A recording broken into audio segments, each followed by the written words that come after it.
collection video today. It's my Switch collection.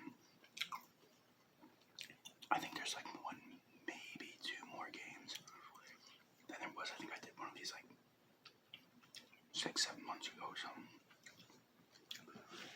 I don't mind doing these fairly consistently, but 2-3 times a year just in case they change. And, new subs can see them, more people can watch them again. But I got 16 games, I believe. The first 2 are still sealed. The first one here is Nino Kuni, Wrath of the White Witch.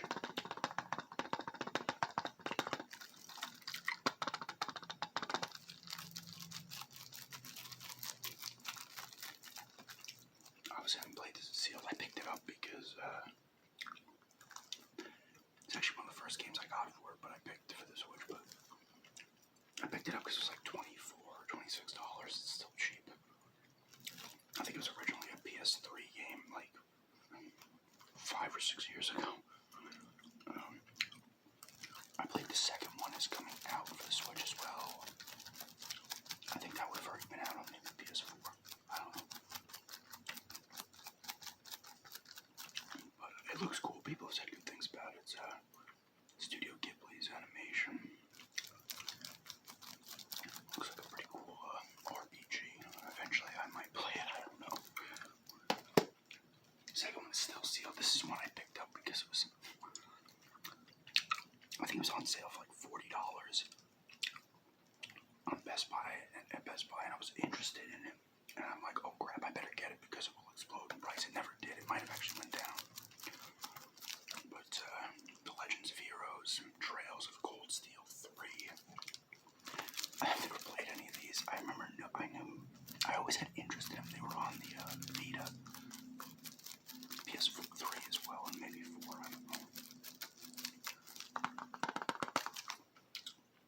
This is the extracurricular edition, which has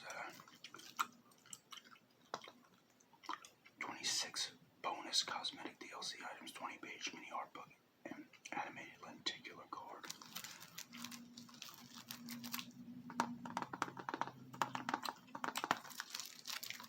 It looked cool, and like I said, I picked it up because I thought it would. I get very afraid with Switch games that they're going to disappear quickly and then be really expensive, and that would suck. That really hasn't been the case so far, actually, so I haven't really made that mistake other than this with this game, but I'm sure it's a cool game. Another RPG. There's only 2 sealed ones. Here is Bubble Bobble 4 Friends. My fiance wanted this. She's super into the ones on the NES.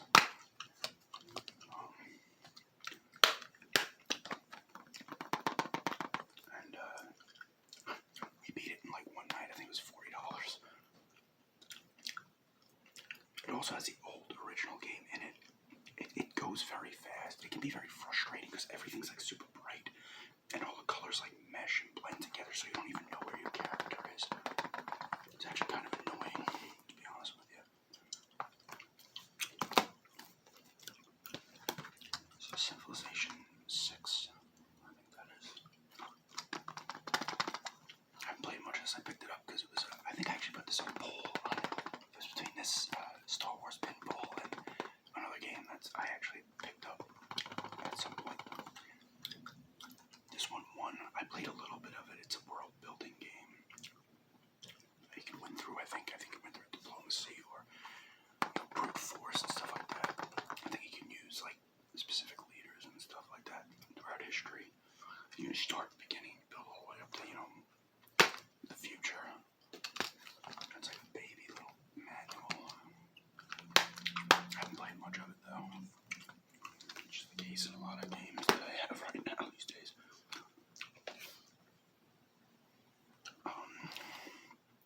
Next is a Family Feud. I don't know if this or one of the other games was not included last time. Like none of these have manuals except like one. They don't really make manuals anymore, unfortunately. It's pretty cool.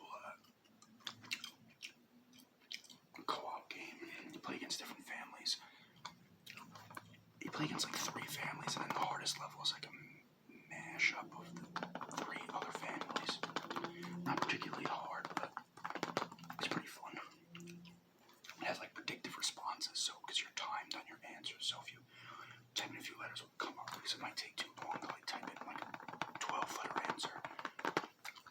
It's pretty fun. There is not a who hosts the Feud now? Steve Harvey. I don't even know. I forget what this guy's name is. What does it say on here somewhere? But he's not any of the hosts of the Feud. Any host at any point. Here's new Super Lucky's Tale. I had played this on the Xbox when it first came out as just Lucky's Tale. Then they added the Super with I guess all the DLC and stuff. I do like that some of the inside artwork in these Switch games, they do have like artwork on the opposite side as well, the inside. Plays the Lucky is like a fox, and you gotta defeat these cats here. Different worlds. It's a pretty good platformer. Apparently they like fixed some of the issues with like the camera and stuff for this version, because there was parts in the other one that were annoying. It's like I said, it's pretty good platformer, kind of an old school vibe platformer.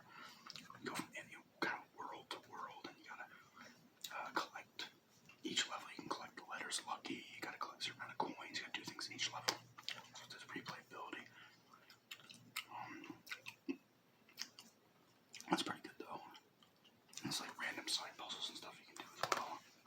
Because each like world is kind of like a hub too, so you can go around trying to find things, hidden things. This is the other game that might not have been the one that was in there. Sonic Mania. Oh. This is the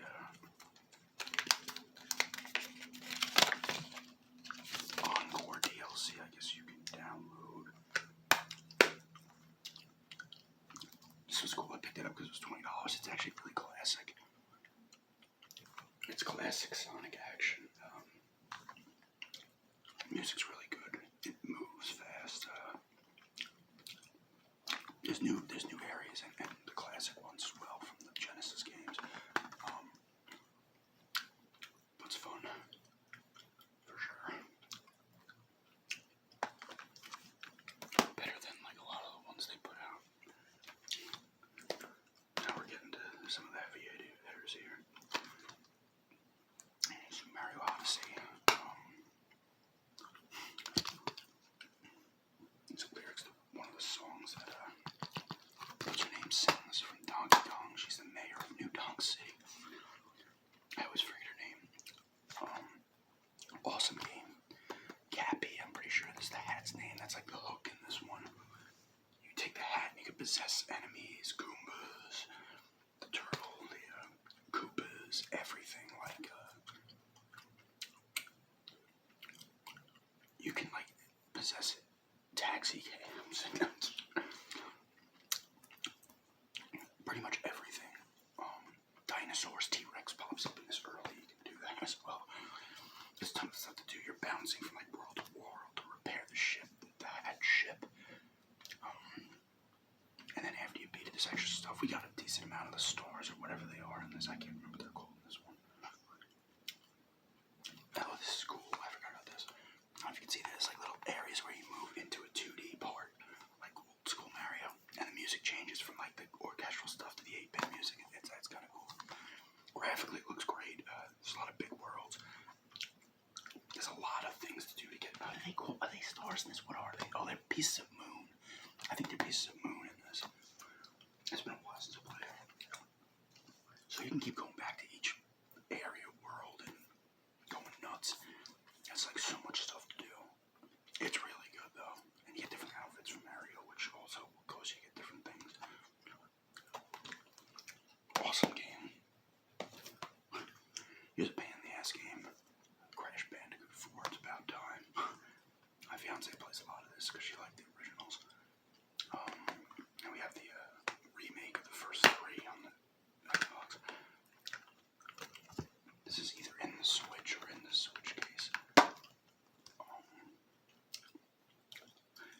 It's cool. It's frustrating. It can be very hard, and sometimes it's just like straight difficulty where you beat it like yes, and then other times it's like kind of like cheesy difficulty, which is annoying. But it looks good. And it is fun. It's just classic kind of Crash Bandicoot action. Here's one that does have manual, might be the only one. Sakuna of Rice and Ruin. This is a cool game. This is like this interested me because it was like $40 for someone. Maybe this one wasn't it? No, I think it was. You get a nice manual here, color manual. Some characters.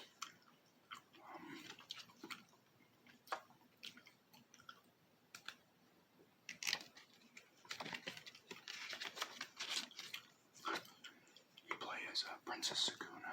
And this is your buddy, Tama. It starts you like a goddess, and these people are trying to get over this bridge, these regular people. And then you appear all drunk, and they like come in and like sneak in and like ruin all the rice or whatever they do. And you're responsible, and you get booted down to the regular world, so you gotta help these mortals.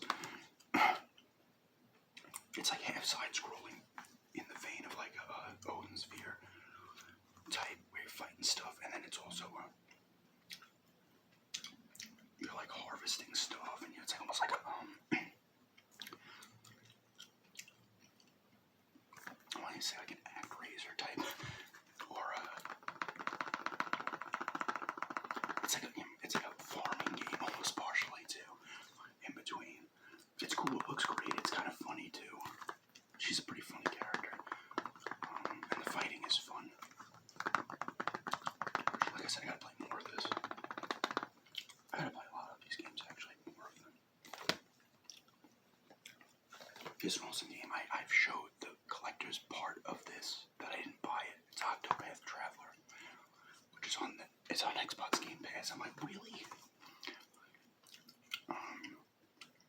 It seems to make more sense as a Switch game though.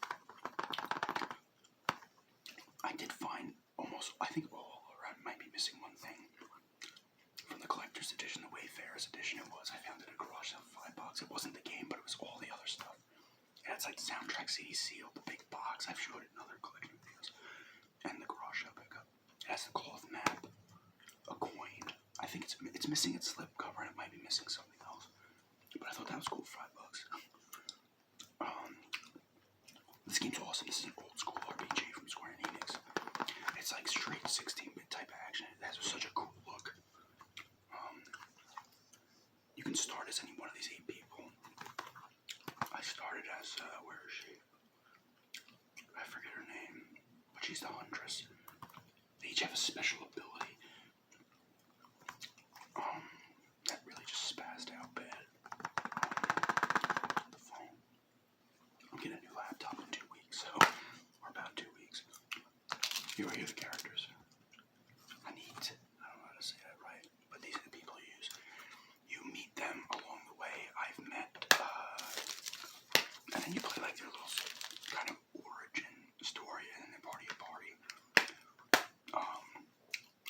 I've met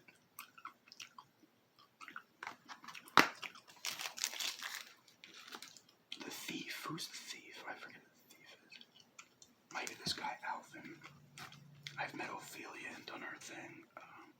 I want to say I've met the dancer as well. Actually, no, I think it was this guy with her. I want to say I've met 4 of them. Eventually, you'll meet all of them. And, it's turn-based action. They all have special abilities. The music's really good. It just has such a cool look. And the fighting's fun. Cool little overworld type stuff, dude. It's actually a really cool game. This is one that I need to absolutely play more of. I keep saying it too. I was playing the shit out of it when I first got it, and then something else popped up. As always with freaking video games. Luigi's Mansion 3, really, really cool game. Yeah, you see this is inside the Switch case. Like the carrying case. This game's really cool, looks great. This one you go to this hotel with Peach, Mario, I think Toad, ghosts take over. King Boo's behind it, and they capture all of them, so you gotta save your buddies. And then you meet the guy, whatever his name is, Professor,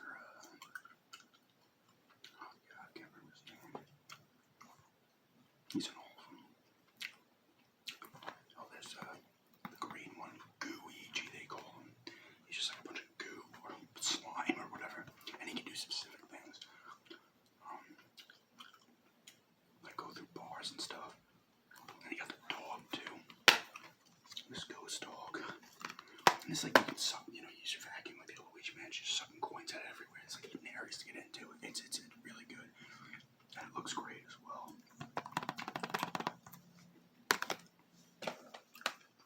Yeah, I was gonna say this one also is in there. Link's Awakening. This is like the remake of the Game Boy game that also came out in Game Boy Color as well. Awesome game with another unique look, art style. It looks great. Great action. It's classic Zelda where you gotta progress. You get certain object, you know, items you progress and stuff. It feels like you're always like achieving something when you get a new object, you know, item, and you can do certain things. And it's also a dungeon builder as well, but I didn't do any of that. Almost done with this. You wake up on an island, crashes. You don't know if it's a dream or not. You gotta get this egg off the mountain. See, there he is, Link. He gets saved, gets rescued and stuff, and it's kind of goofy and just, I don't know, it's a really cool game, for sure. I had never played the one on the Game Boy, for sure, but it's awesome. Oops, here's another one that, just in case. Collection of Mana. This is the second game. I still have not gotten the Star Wars Pinball. That was in that poll. This Instagram. This has just Final Fantasy Adventure, which is Secret of Mana, the first one, really. Oh no, that's called something else. I don't know, but and then they have Secret of Mana and Trials of Mana, which they remade as well a couple years ago. Final Fantasy Adventure was a Game Boy game. I believe I actually had it back in the day. There's a few of them. There's Final Fantasy Adventure, and there's like 2 Final Fantasy Legend games as well. But this is like the first in the Mana series, and then I never played these other 2. This one, Secret of Mana, came out in the US. This one had not until now. Or if you had, you could obviously buy it imported, but I think they might have made versions like with hacks in it with the translation, English translation. I was playing some Secret of Mana because I never played it, and it cost a lot. If you get the Japanese versions, they're cheap, but you gotta know how to read it. If you can't, you're screwed. The American version, NTSC version, I should say, just the North American version, is probably like $40 or $50, maybe more. But it's cool to have them all 3 of them on here for sure. Switch is kind of the perfect system, especially the handheld when you're using a handheld. It plays kind of old school games. Last 2. What was this one? 2 Gs. Yoshi's Woolly World. Cool game. Me and my fiance play this together. It's fun. It has a cool look. It's all crafted. You can like throw eggs at the back. And the world all looks like it's all, you know, it's all like almost paper mache or something. You can throw stuff in the background and stuff. It's really fun. We got this today. We got the system too. It'd be a little annoying to control when you're using. We got the things to put the controllers in, the Joy-Cons in, so it makes it a little easier to hold. But it's a cool game. It has a cool look, like most of the Nintendo games. I was gonna say NES. And last one here is NG, the second Volume 2 in the Spirit Hunter series. I've said this before. Deathmark is the first one. They're making a third one. I don't know if it's come out in Japan yet, but I wanted to come here. I gotta look it up again. These are like visual novel horror games where you're doing very little gameplay. Deathmark has more gameplay in it. I actually like Deathmark a little more than this. This one's still good too. This is like one of the enemies you fight. There's like a kind of being that kidnaps your niece, I